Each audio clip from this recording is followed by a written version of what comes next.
पिछले लेक्चर में हमने प्रोजेक्टाइल मोशन को डिस्कस किया था और हम उसकी दोबारा से डायग्राम बना के देख लेते हैं।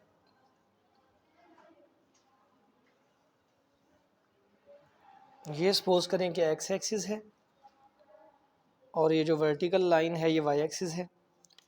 तो हमने देखा था कि एक प्रोजेक्टाइल मोशन की ट्रेजेक्टरी इस तरह से होती है कि हमने ऑब्जेक्ट को यहाँ से थ्रो किया तो वो कुछ हाइट तक जाएगा और फिर कुछ फासले पे जाके ऑब्जेक्ट गिर जाएगा। इस केस में प्रोजेक्टाइल मोशन में ऑब्जेक्ट ने वर्टिकल यानी वाई डायरेक्शन में फासला भी तय किया और हॉरिजॉन्टल एक्स डायरेक्शन में फासला भी तय किया है। हमने प्रोजेक्टाइल मोशन को 2 डायमेंशनल मोशन कहा था। आज के इस टॉपिक में, आज के लेक्चर में हमने इस प्रोजेक्टाइल की हाइट मालूम करनी है। ये ग्राउंड है, हमने देखना है कि ग्राउंड से मैक्सिमम कितनी हाइट तक ऑब्जेक्ट जा सकता है और हाइट मालूम करने के लिए हमने एक फार्मूला डिराइव करना है। सपोज़ हम इस प्रोजेक्टाइल की हाइट को 8 से रिप्रेजेंट करते हैं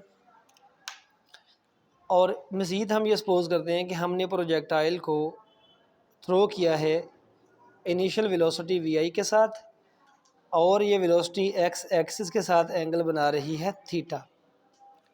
अब हमने इस वेलोसिटी के अगर कंपोनेंट्स लिखने हैं तो इनिशियल वेलोसिटी का एक्स कंपोनेंट होगा v i x is equal to v i cos theta और इनिशियल वेलोसिटी का वाई कंपोनेंट होगा वी आई साइन थीटा। इसके ऊपर हम पिछले लेक्चर में डिटेल से बात कर चुके हैं। ये हमने इनिशियल वेलोसिटी के एक्स और वाई कंपोनेंट्स लिखे। अब अगर हम बात करें फाइनल वेलोसिटी की, तो अगर हम एक ऑब्जेक्ट को थ्रो करें तो जैसे जैसे ऑब्जेक्ट बुलंदी की तरफ जाएगा उसकी स्पीड कम होती जाएगी और मैक्सिमम हाइट पे जाके उसकी स्पीड हो जाएगी ज़ीरो। तो अगर हम बात करें फाइनल वेलोसिटी की कि यहाँ जाके फ़र्ज़ करें कि ऑब्जेक्ट की जो वेलोसिटी है वो वी एफ है, तो फाइनल वेलोसिटी का जो एक्स कंपोनेंट होगा वो इनिशियल वेलोसिटी के बराबर ही है एक्स कंपोनेंट, क्योंकि एक्स डायरेक्शन में कोई फोर्स अमल नहीं करती तो एक्स डायरेक्शन में वेलोसिटी भी चेंज नहीं होगी। जो इनिशियल कंपोनेंट वही final.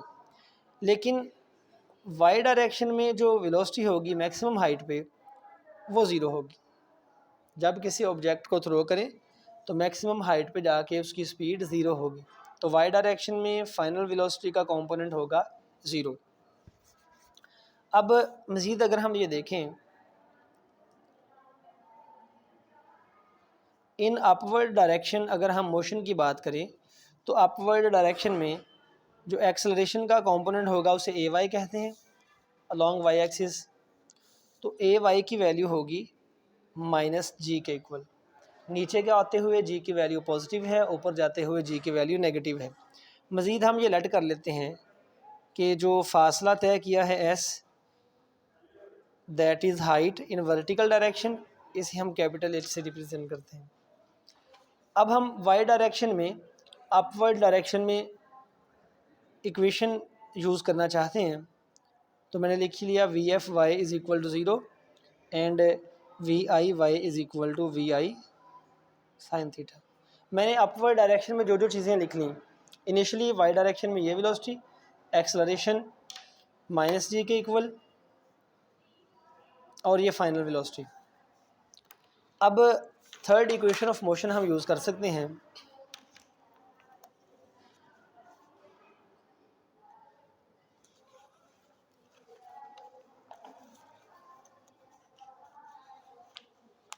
Bye third equation of motion general form है 2as is equal to v f square minus v i square.